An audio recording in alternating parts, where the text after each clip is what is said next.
put? No, it's on. Is everyone okay if I get B-roll from here? As if you are all paying attention, like if I film like a pano real quick? Oh, sure, yeah. Just, okay. Everyone's watching me present. Wow. Oh my God. Okay. So are you starting now, Kemeys? Yes. Dang, Tony. Thank you. Would you please give Kemeys a warm welcome? Thank you. All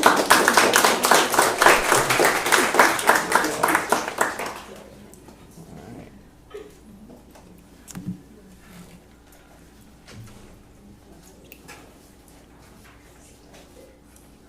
Okay. Superstition in the art of chemistry. Oh man. Wow, super funny. Superstition and non sequitur. Oh, okay. Superstition and non sequitur in the art of chemistry. And then when I was making the presentation, I thought, oh, okay, no, like non sequitur. I actually don't.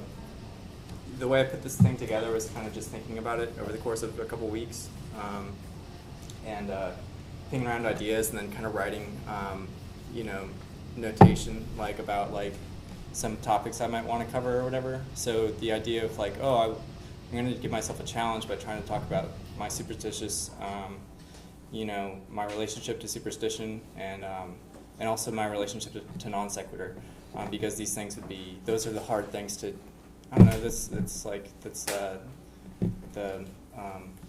I don't know je ne sais quoi, I don't know, I don't use that language or whatever, but that's the little thing. I think that's what je ne sais quoi means, but. Yeah, and it turns out, I don't know if I really got into like non sequitur that much. I think non sequitur kind of just comes about, without really grasping for it, I guess. So it's going to be there whether I need it to be there or not. I meditate. That's like the superstition that I kind of keep on going with or whatever. So it's like twice a day for 20 minutes. So like once when I wake up and once before I go to bed. Just like the alumni here of the filmmaker. Who's the filmmaker who graduated from here?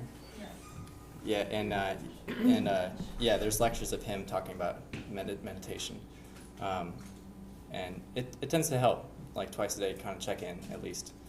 Part of that, I grew up like kind of like religious and stuff like that, so I have my own kind of superstitions and kind of obsessive compulsive-ish, kind of tendencies. Like, if I made a mistake, at some time in my walk, I would pause now that's kind of like what I do now, but I adopted that kind of young. Like, I walk backwards, like I reverse my modality until the mistake can be revisited and fixed, and then I, press play again. Okay, a little bit of work that I'm proud of.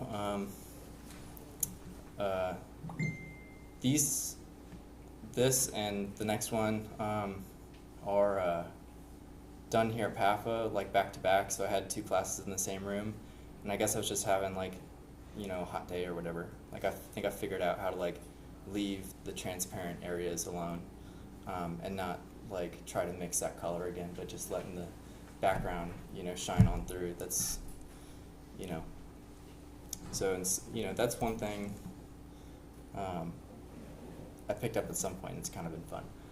Before I came to PAFA, I did this. I went to Ringling College for 2 years down in Sarasota, Florida for illustration. And I had a relationship with them in a way, I applied to them when I was 23, and then I kind of went on a little world tour by some good circumstance. And then when I say world tour, I just went to Europe and then came back.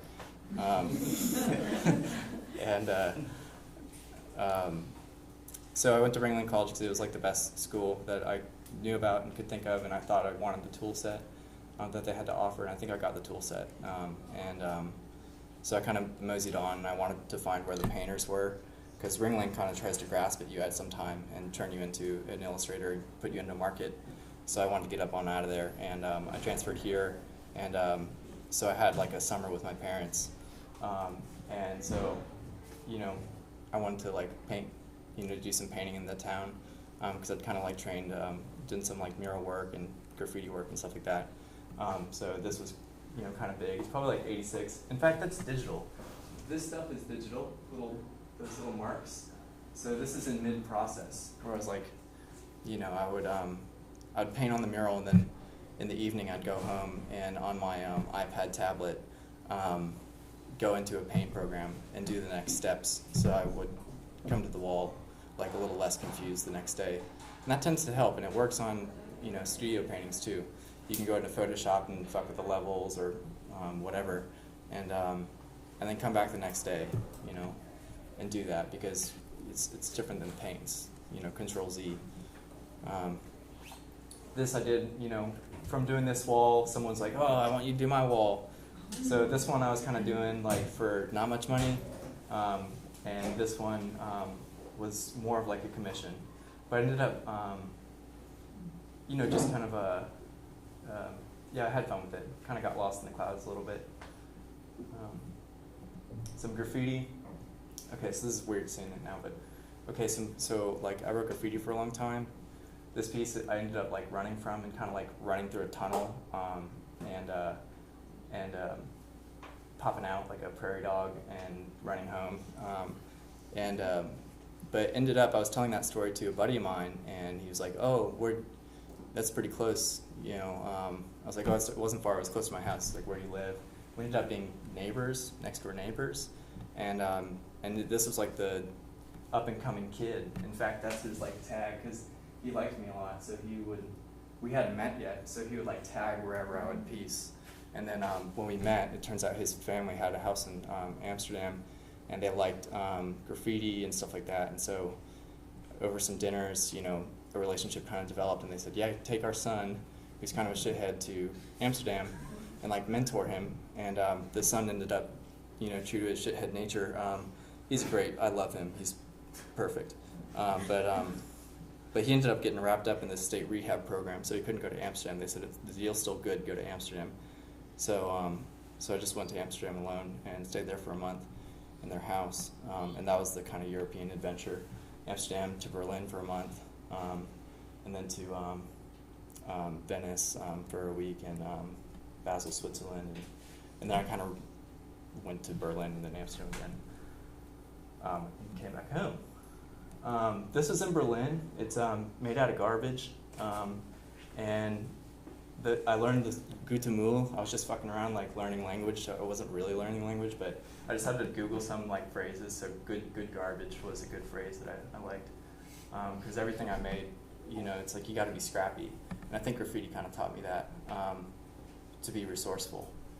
Like we were doing a billboard at one time, and it's like when you go to do a billboard, everyone's just like, oh, we're going to do a billboard. And then when you step up to these things, the ladder, if one exists, is 15 feet off the ground. And they do that so you don't fuck up their billboard. It's a corporate thing.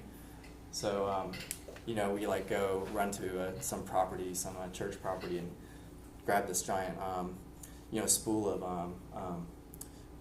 hose, and kind of like throw the hose up, or I think I shimmied up, because billboards have like this big cable where they house all the electronics, and you can climb that like a vine. So I climbed up that and just threw a rope or this stuff over this hose. Ended up returning the hose. That's a question about that story. We ran that night too. That was stupid. From cops. This is in Berlin too. So, I came from FSU. I went to FSU for one semester, and I thought that's Florida State University in Tallahassee, Florida. That's where the majority of my graffiti was done. And the game at FSU is to kind of be like this like super hot, like hot boy, like art star in undergrad, which is fun. But a lot of like, so that's kind of like, yeah, it's kind of like. Anyway, I have photos of me like in underwear, like humping this wall. So that's like, so I was like a real kind of hot boy. So in transition, We don't need to see it? No.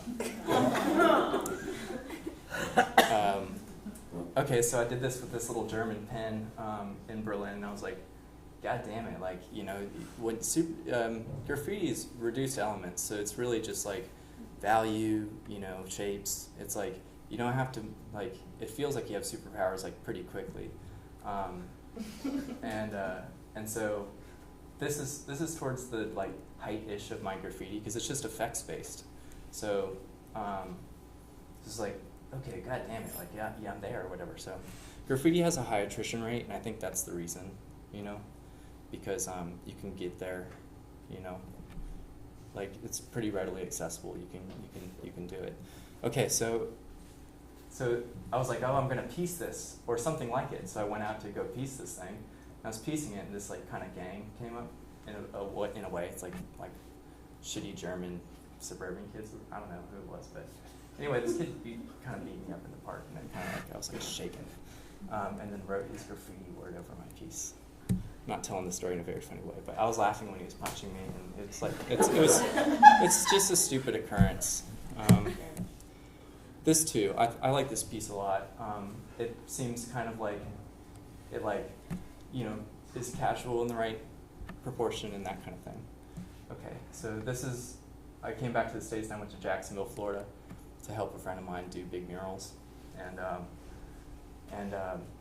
you know, I thought I'd be like a mural artist in that town. I ended up just doing studio art because he kind of had maybe a hold on the mural thing. He was kind of the gatekeeper for that. Like, okay, fuck it. So every now and then I'd go and blow off steam and try to do like something funny, you know.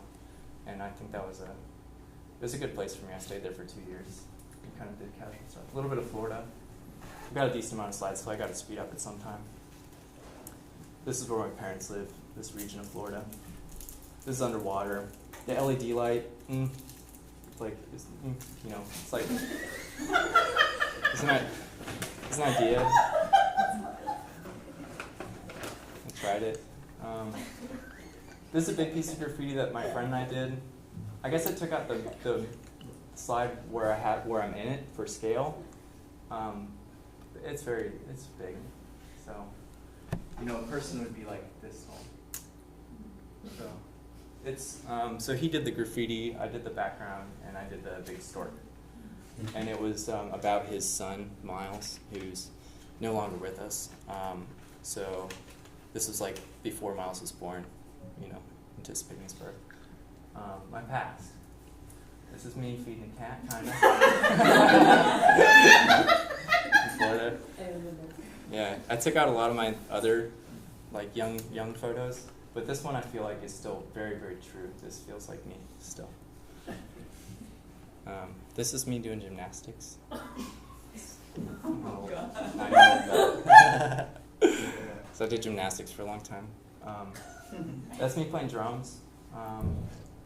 Like, I guess, like, you know, I wasn't always, like, chemist. Like, I was raised, like, as Robbie, right? Okay, so I hate that name. So this is shortly after I, like, changed my name. And things were just, yeah, this is, like, super happy.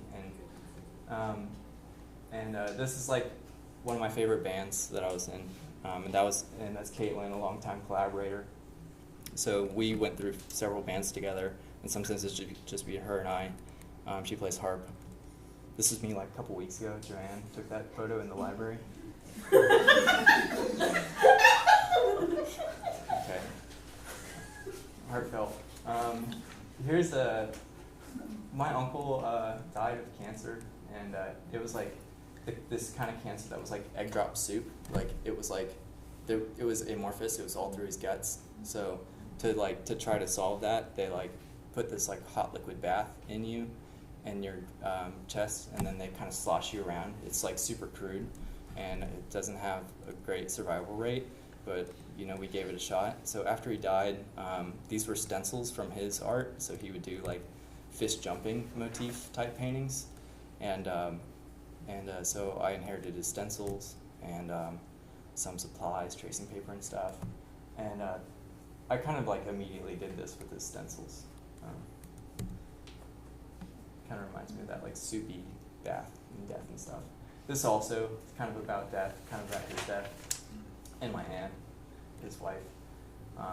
So there was, you know, these types of things, you know,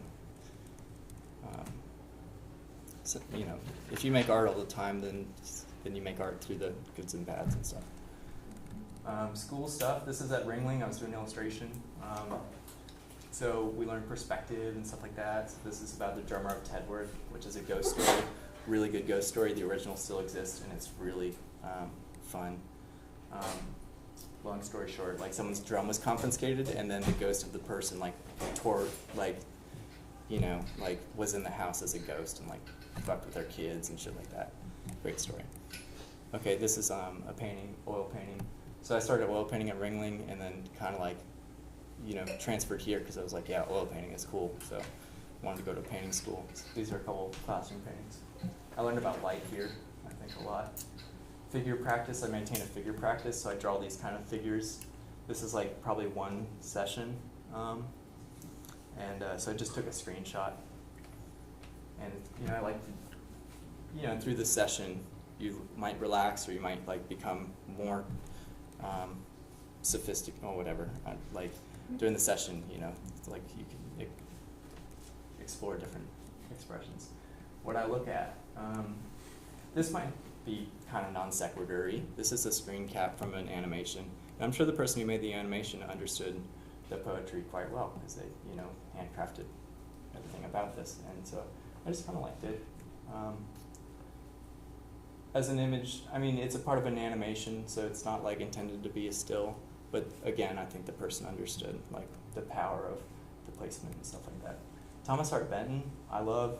I just showed Aaron this, my studio mate, and he said, it's, what was it? Bad or something, or and it made me uncomfortable. Yeah, it makes, and I agree with that. And not just this one is a little more, the dude was, I love him, I love artists that are kind of shitty, a little bit tormented, a little dark, okay, so the next slide kind of has to do with that too. Thomas Hart Benton. This is from the Song of the South. It's a still, so you can see the glossy over it. I got this off a website that was trying to sell stills. So this is cell animation. And, in fact, that's the cell that the cartoon exists on, right? So the cartoon's on the cell up front, and then the painting's in the background. So I love cell animation and the rotoscope look and all the background, foreground stuff. I think that's way cool. And I think these relate to each other because Song of the South, first off, it's a dark movie. It's in the Disney vaults because it has slaves singing and shit like that. It's real fucked. It's really in the vault. So, but the occlusion shadows on it seem to kind of echo those of Thomas Hart Benton. Same with here. It's kind of illustration, a little bit funny. I don't know. I like it. This kind of scratches an itch for me. But I had this image maybe a year back. I don't look at it too much anymore. I love this image. It's called Man Proposes, God Disposes. And this is polar bears.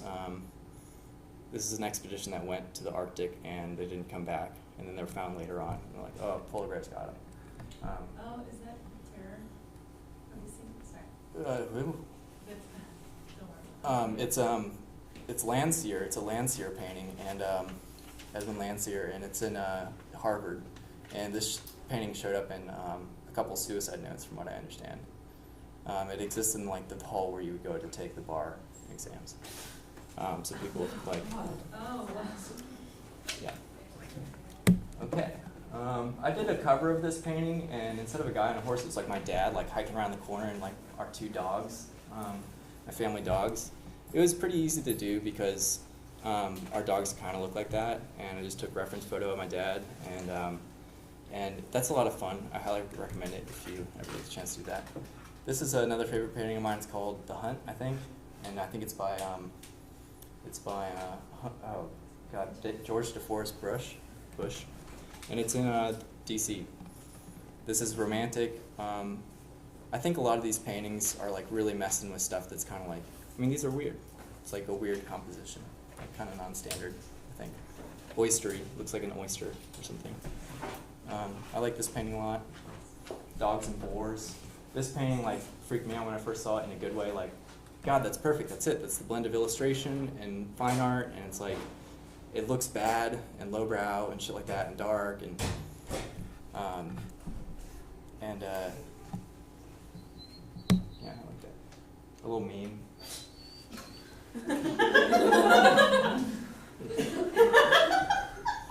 For some reason, though, I like that one a lot. The Dash Bob. Yeah, this painting's kind of weird. I mean, doesn't that look like kind of like a dong or something? Like, why would you do that? You're in the Netherlands, you know.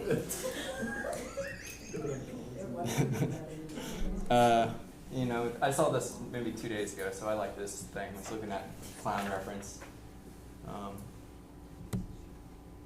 This is another meme. This is someone explaining, don't take advice from people like me. We grew up very lucky. Taylor Swift telling you to follow your dreams is like a lottery winner saying, liquidize your assets, buy Powerball tickets, it works. So I just thought that was funny. It's like kind of a little bit about privilege. So I wanted to say that earlier, but it shows up here instead. Photography. Every now and then I'll do a round of like, you know, re-exploring the camera and stuff like that. Studio shots. I want to do that again. So if you notice that kind of dark black and that midtone and that glow, that shows up later. That's a book light inside of a block box. Okay. Cartoons is a part of my practice. So in my sketchbook, it's like writing and cartoons, and that's what's in the box outside. You know, we have these little display boxes. These are cartoons. I put a filter on this, that's why it's so like goofy looking. I thought it would help with the contrast, but. Kemeys, you have 5 minutes. Thanks. Okay, this one's kind of sexual, so some sexual stuff. So there's a video, I do some video work. Is that Super Mario? Yeah, it's a super, you know, Benshi, I guess, like when silent movies showed up in Japan, the Japanese would dub over them, so they'd like voice act over them. So Neo-Benshi is like a poetic movement, so I did a Neo-Benshi over someone playing Super Mario. Blog, so I write about everything. So this is kind of a screenshot from my blog. I said I'm back and then didn't post for a while. Well, I got back from my girlfriend. Spring break has been lots of fun. I've pulled all-nighters, shit like that. It's a trash fire, but it's also like a user's manual if you choose for it to be. And sometimes there's, I don't know, sculpture. These are glass pieces. Talking about non sequitur, you know, in a way. This is a non sequitur that, you know, it showed up as a cartoon. It's like, that's fucking weird, you know? It's like a person throwing a ball or something, but maybe they're on a cliff, or maybe they're like coming at you from a hill. Maybe it's just a baseball game or something, and that's a sunrise. So these kind of things kind of like get me going, and it's a little bit like primitive art or something that you unearth, and it's like, what is that? I mean, you can do that between you and yourself. It doesn't need to be from years back. This is kind of a loss. I say loss of a friend. This person didn't die, but lost a friend who said like, don't fucking talk to me anymore. So I took that, and it was kind of hard. Current studio, so this is kind of what I'm working on now. Not that this is the end-all be-all, so I'm kind of like indulging a little bit in my like shitty lowbrow aesthetic. Hence the kind of like cartoon ham bone looking thing, like pushing a ball into its own belly. I don't know, I like that. It does things for me. This is kind of like a cover painting of an illustration from Remington called the Bell Mare. So I guess it's like at night you put a bell on a horse and go wherever you go, and then the rest of the horses can hear the bell rather than see the horse. They know where they are. And then I did a hamsters or gerbils in a cage on top of one of those Boston Dynamics robots. Yeah. You know, so it's like walking. You know. They look like a dog. Yeah, they look like a dog. So yeah, I would count that as non sequitur, I guess. You know, but I love the idea. You know, it's kind of like, you know, this is like the future robots or whatever, and these little gerbils. It's a metaphor for life, maybe. Okay. This is from a dream, or actually from a memory. I went to this woman's house. You're not supposed to visit strangers, but when I was a young kid, I got invited to this woman's house, and she had these big dogs on the basis that I knew dogs were well, so I identified her like Irish deerhound or something, or Irish wolfhound. I can't remember if it was a wolfhound or deerhound. Borzoi and an English sheepdog.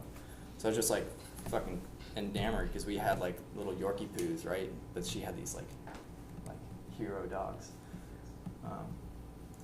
I would consider that Christ, like a nude, sexy Christ. I don't know what that's about.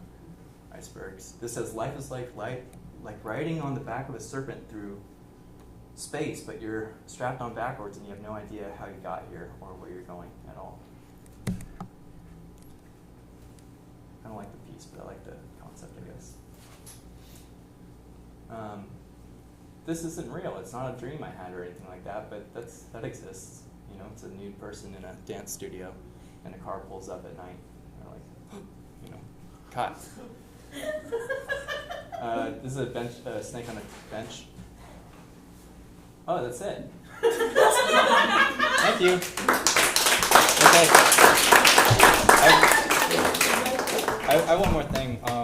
I wrote in terms of, in preparation for this, like I wrote like a list of things that I would like recommend, because I didn't know if it was, the artist talks that I like are the ones that like turn you on to a bunch of good stuff, and then also like, so I have a total of 6 packets, which isn't much, but if you need more than 6, I can just give you whatever, I don't know, make copies in the library or whatever. Put it on your blog. Okay, cool. Yeah, And put it on your blog. Okay, yeah, I'll put it on my blog, but I have 6 hard copies, and they're like 4-page handouts of like kind of notes from today, and then also like books and stuff, I guess, which sounds bad, but, and then there's a life prospectus, which is like something I wrote when I was 20, and I lost it for 5 years, and I found it again. I was like, God damn it, that's not only good, but I think I programmed that into my head, and it tends to help. So that's there, you know.